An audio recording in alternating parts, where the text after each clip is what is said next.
February 14th, 2013. While millions of couples exchange chocolates and whispered promises, a silent predator waits behind the door of a quiet home in Peoria, Illinois. At 3:15 p.m., a frantic 911 call shatters the holiday peace. Nathan Leuthold, a respected Baptist missionary, tells the operator he's just returned home to find his world turned upside down. The garage door is wide open, glass is shattered, his wife's car is gone. Inside the entryway, investigators find 39-year-old Denise Leuthold. She is lying on the floor, still wearing her winter coat and gloves. Her life ended by a single professional shot to the head. To the local police, it looks like a burglary gone wrong. A tragic, random act of violence on a day meant for love. But as they step over the threshold, they notice something chilling. The burglars left behind the electronics. They ignored the valuables. And the husband, Nathan, is standing in the driveway with a calm that feels entirely too practiced. The investigators don't know it yet, but they aren't looking for a thief.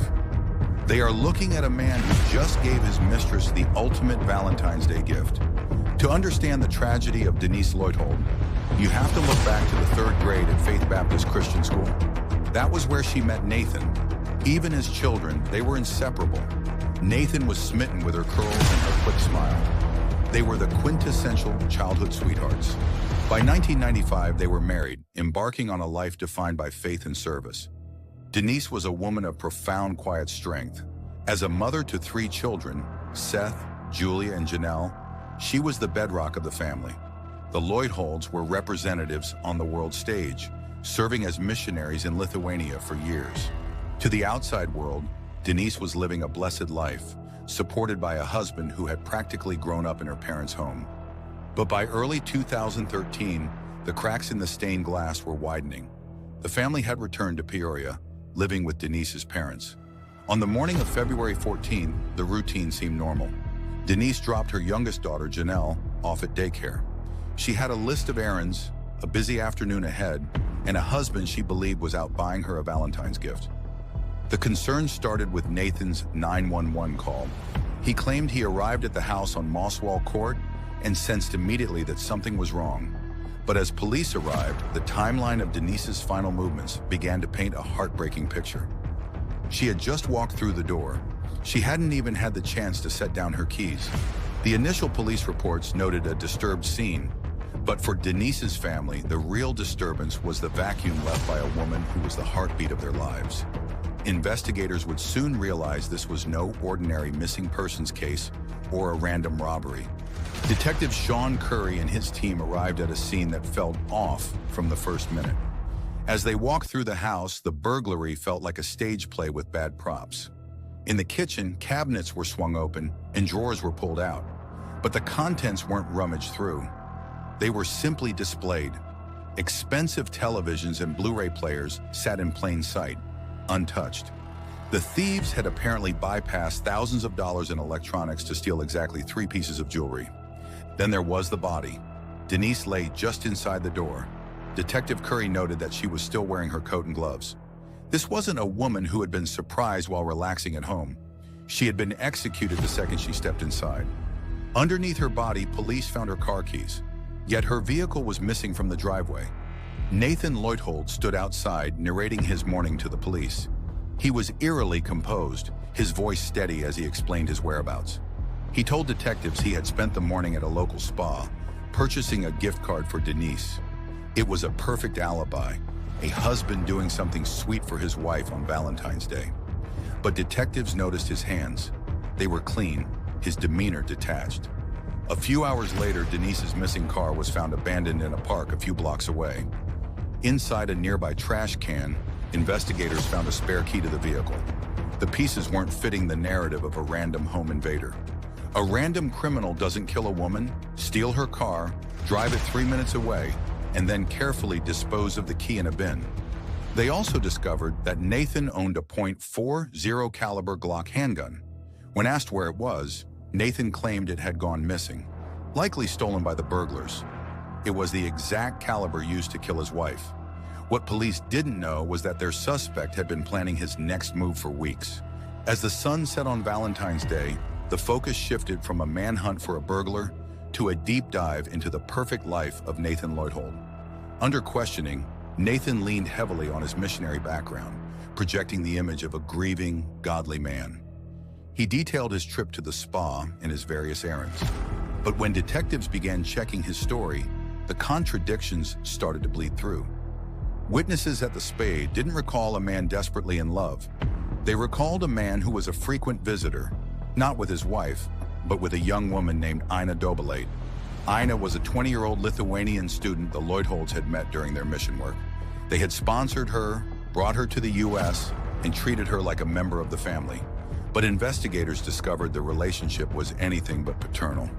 Police reports from Florida revealed that Ina had been asked to leave her school because of an inappropriate relationship with her sponsor, Nathan. He had been paying for her Brazilian wax appointments, taking her to spas, and staying overnight in hotels with her while Denise was home with the children. The most devastating evidence, however, came from Denise herself. Investigators recovered her diary. In entries that would later haunt the courtroom, she wrote directly to Nathan, "I know you want me dead. Why do you want to humiliate me by running around with a 20-year-old?" When confronted with these inconsistencies, Nathan's story changed. First, he was a mentor, then he was a misunderstood benefactor. He couldn't explain why his wife believed he wanted her dead. He couldn't explain why a burglar would kill Denise, but leave his expensive camera equipment. Each lie brought investigators closer to the truth. When police checked his phone records, they discovered he'd made dozens of calls to Ina, none of which he had initially mentioned. The walls were closing in and Nathan knew it. The digital forensic sweep of Nathan's computer was the final nail in the coffin.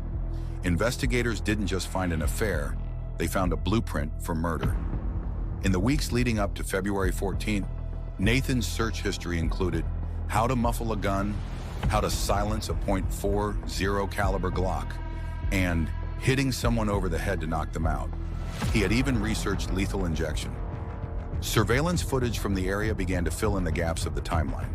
At 11:47 a.m., while Nathan claimed to be running innocent errands, cameras captured a figure matching his description moving toward the park where Denise's car would later be found.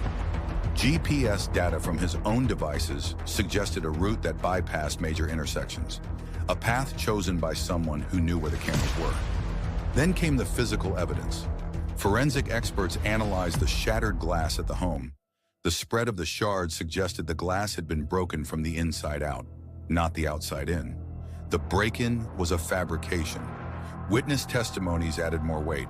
A neighbor, Margaret Chen, told police she heard a muffled sound around midday, followed by the distinctive sound of a car idling and then pulling away. But the most damning testimony came from the spa. They confirmed Nathan was there, but they also confirmed he arrived after the estimated time of Denise's death. He had used the gift card purchase not as an act of love, but as a time-stamped receipt for an alibi. With each piece of evidence, detectives closed in on their suspect. Armed with overwhelming evidence, police brought Nathan in for formal questioning. This time, there would be no more lies. The interrogation room was deliberately cold, the fluorescent lights harsh and unforgiving. Nathan Leuthold sat in a metal chair, his hands folded on the table with the same eerie stillness he'd maintained since the morning of the murder. Detectives Martinez and Chen entered at exactly 2:15 p.m., carrying a thick manila folder. Detective Martinez started friendly, almost casual. "Tell us about your relationship with Sarah. I mean, Denise," he corrected himself, a subtle jab to see if Nathan would react. "We just want to understand what happened." The detective's tone was deliberate. He was building rapport, making the suspect comfortable, and it was working. Nathan began to relax, leaning back in his chair as he spun his version of events. "We were happy," he claimed. "I loved my wife. This mission work, it keeps us close." His voice was steady, practiced, but Detective Chen noticed something.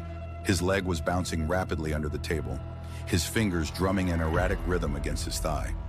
For 20 minutes, they let him talk. Every word he spoke was another rope to hang himself with, because what he didn't know was that they had his search history. They had his mistress's statements. They had everything, and now it was time to show him. Detective Martinez slid a document across the table, a log of his internet searches. "If you're such a man of God, Nathan," Martinez said quietly, Why were you looking up how to silence a Glock 3 days before your wife was shot with one? The change was instantaneous. Nathan's face went pale.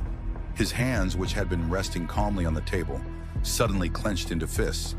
I must have been researching for a book or a project. I don't recall, he stammered. But the detectives weren't done. Not even close. They showed him the forensic analysis of the glass. They showed him the timeline that proved he was at the house when Denise arrived. That's not right, Nathan insisted, his voice rising, breaking the missionary facade. Detective Chen leaned forward. We have your car on camera, Nathan. We have the spare key you threw in the trash. There was no burglar. There was only you, waiting in the dark for a woman who trusted you. As the evidence mounted, his composure crumbled. The friendly demeanor vanished, replaced by a cold, sharp anger. He didn't offer a tearful confession. Instead, his silence became a weapon. But the investigators didn't need him to speak anymore. The evidence was shouting. After hours of pressure, a jailhouse informant would later reveal the chilling words Nathan whispered when he thought the world wasn't listening, that this was his Valentine's Day gift for Anna. The prosecution finally assembled the full, chilling picture of what happened on February 14. Nathan Leuthold didn't snap. He executed a plan that had been months in the making. He had been planning it since at least late 2012, fueled by an obsession with Ina and a desire to be free of the humiliation Denise mentioned in her diary. The methodology was meticulous. That morning, Nathan drove his own car to the park and left it there. He walked back to the house on Mosswall Court, slipping inside. He waited. He knew Denise's schedule perfectly. He knew exactly when she would return from dropping their daughter off. When Denise pulled into the driveway and stepped through the door, Nathan was standing there with his .40 caliber Glock. Before she could even take off her gloves or set down her keys, he fired once. The shot was immediate and lethal. With Denise dead on the floor, Nathan began his performance. He broke the window from the inside to simulate a break-in. He tossed the kitchen drawers, carefully avoiding anything that would actually cost him money. He took Denise's car keys from her pocket, drove her vehicle to the park, swapped it for his own, and tossed the spare key into a trash can. Then he drove to the spa to buy the gift card, his digital receipt of innocence. At 8:47 p.m. on the day of his arrest, officers placed him in handcuffs. He didn't resist. As they led him to the patrol car, he turned back one last time to look at the house. His expression was blank, emotionless. The mask had finally fallen. He wasn't a grieving missionary. He was a man who had traded his wife's life for a new start with a woman half his age. The trial in 2014 was a media sensation in Peoria. The prosecution, led by Jerry Brady, laid out the evidence with surgical precision. They presented the search history, the diary, and the Valentine's Day gift comment. The defense argued that the evidence was circumstantial, but the jury wasn't buying the image of the wronged missionary. It took the jury only 90 minutes to return a verdict: guilty of first-degree murder. At the sentencing, the courtroom was thick with emotion. Judge Kevin Lyons didn't hold back, stating that Nathan had poisoned an otherwise lawful life and destroyed the very foundation of his family. He sentenced Nathan to 80 years in prison. In Illinois, murder sentences must be served at 100%. Nathan Leuthold will not be eligible for release until the year 2093. He will be 107 years old. Nathan Leuthold is currently serving his sentence at the Illinois Department of Corrections. Anna Dobalady was never charged with a crime and has largely disappeared from the public eye, maintaining that their relationship was never romantic. The three Leuthold children were left to grow up in the shadow of a father who was a monster and a mother who became a martyr for his greed. The case of Denise Leuthold is a haunting reminder that the most dangerous predators aren't always strangers in the dark. Sometimes they are the people who have sat at our dinner tables for decades. Nathan Leuthold spent his life preaching about light while dwelling in a very deep darkness. If you found this case as compelling as we did, please like and subscribe to help us keep sharing these stories of justice. And remember, the truth always comes out in the end.